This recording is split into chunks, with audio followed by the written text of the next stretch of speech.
I was at an American Society of Bariatric Medicine meeting. I'll talk about it tomorrow. But look at the diet they're recommending to patients. Eggs and bacon, olive, steak, blue cheese. And people don't even think about food anymore as food. They think about it as their component parts, you know. All they see are like calories or fat, or is that a protein or is it a carb? It's just absolutely ridiculous. Meanwhile, in the blue zones where people have the longest, healthiest life, no one's counting carbs. They're not walking around Okinawa thinking, well, I wonder how much fat is in that yam that's over there. And their weight is so much lower than ours and drops over a lifetime, whereas ours goes up over a lifetime. And when you look at their diet, the vast majority of what they eat is actually yams. The vast majority. They're a carb-eating society. So is every single blue zone. Eats predominantly carbohydrates. So we'll talk about this tomorrow. Where do you get your protein? Nothing irritates me more than that question, which is why I wrote the book. But let's get real simple on what to eat.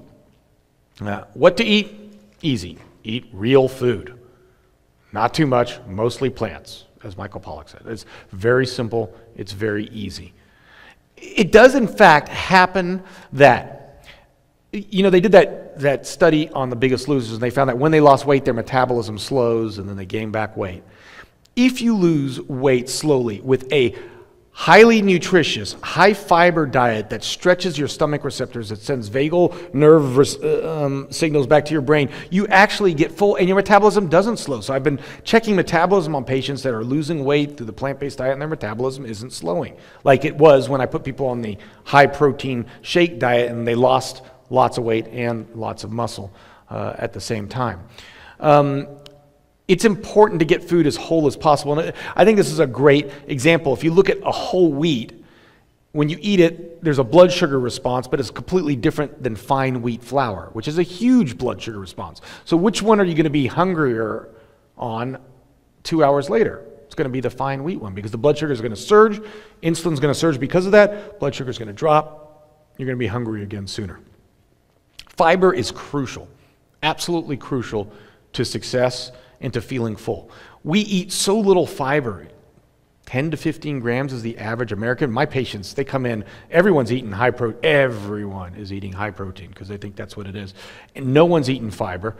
And they're missing out on this idea that you could get a huge portion that fills you up without getting nearly as amount of calories. And you look at oils. Oils are a killer. So what we're going out now, I tell you I don't like counting calories, but I like the idea of calorie density. And what the calorie density says is if, I use 600, but calorie density is looking at the amount of calories per weight of food.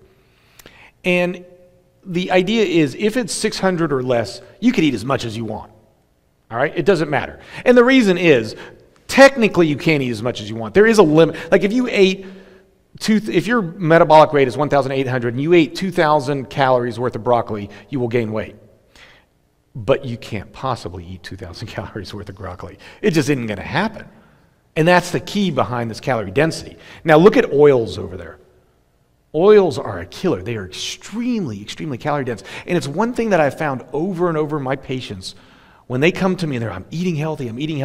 And as I look through their diet, and especially when you're eating out, even when they give you the calorie amounts, they're not giving you the calorie amount of the oil that's on the grill that they're using to cook with, because that's getting into the food. Oil is extremely calorie dense, and you got to look at it. Let's talk about ridiculousness here. All right, PAM cooking spray. All right, so it says PAM cooking spray, all natural.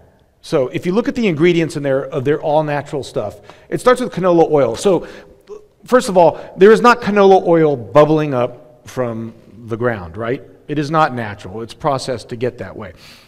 I also have never seen propellant naturally in its natural, there's propellant. Okay, so there are 0 calories in PAM cooking spray and there's 0 grams of fat. But it's an oil. So how is there 0 calories and 0 grams of fat? Can anybody tell me? Okay, so what's the serving size? The servings, you can't see the serving size up there? It says 1/3 of a second of a spray. 1/3 of a second of a spray. So I don't know how you measure 1/3 of a second. You'd have to, I could just imagine like the one person's got to stop. Okay. But that's not what people do, right? They take that PAM, they're like, oh, this is 0 calories. I don't know why I'm getting overweight. Shh.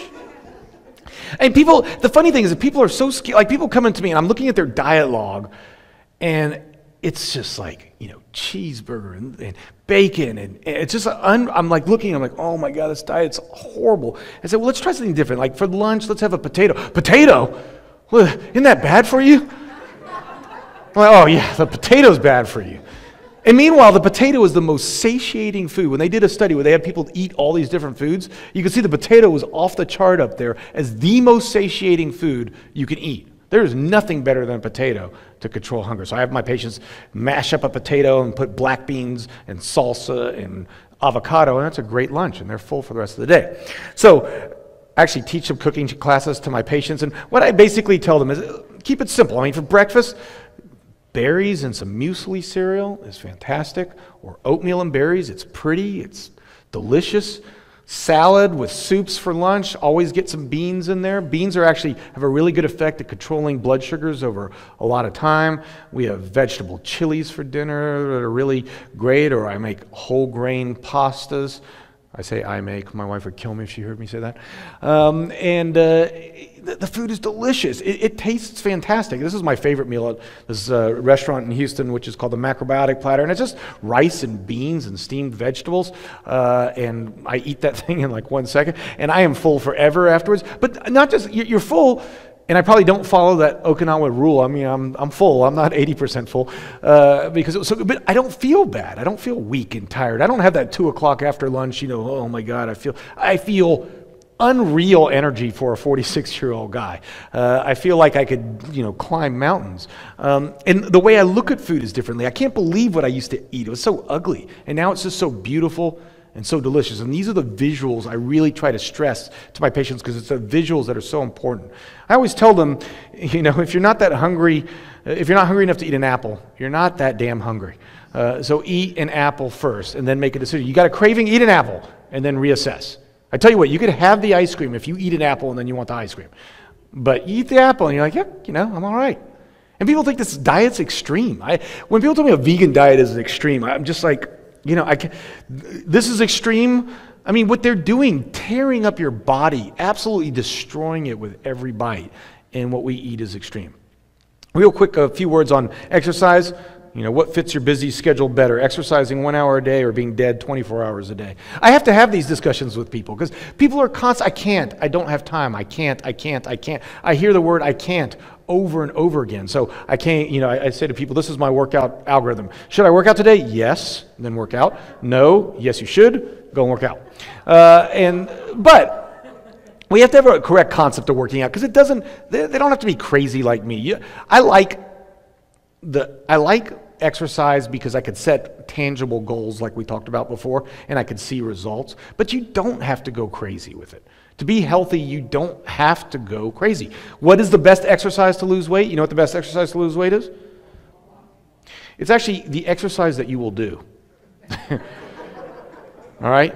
So if you will swim, then that is the best exercise. If you do Zumba, then that is the best exercise. If you go for a walk, then that is the best exercise. You just have to move. And the funny thing about exercise is that it's probably not even the exercise that's important. It's the NEAT. Have you guys heard of the NEAT? Non-exercise activity thermogenesis, which is a fancy doctor word for saying movement. It is the movement you do in a day. So they've done great studies where they have desk workers, like people that just sit at a desk all day, and then they go and work out like crazy, do CrossFit or whatever. They're not getting the same benefit as someone who's actually getting 10,000 steps a day. So I actually love Fitbits and step counters and things like that. I absolutely require my patients to use it. So sometimes in life, the questions are complicated, but the answers are simple. They did this huge study called the EPIC study, and they found that 5 servings of fruit and vegetables saves you 4 years of healthy life. Not smoking gives you 5 years. Moderate exercise gives you 3 more years. If you do all 3 of those, you get 10 healthy years added to your life. 10 healthy years. Take away alcohol, and that gives you 14 years. How many people do that in this country? 3%. 3%. It's simple. It's easy. Eat your vegetables. Change your life. Thank you, guys. Thank you very much.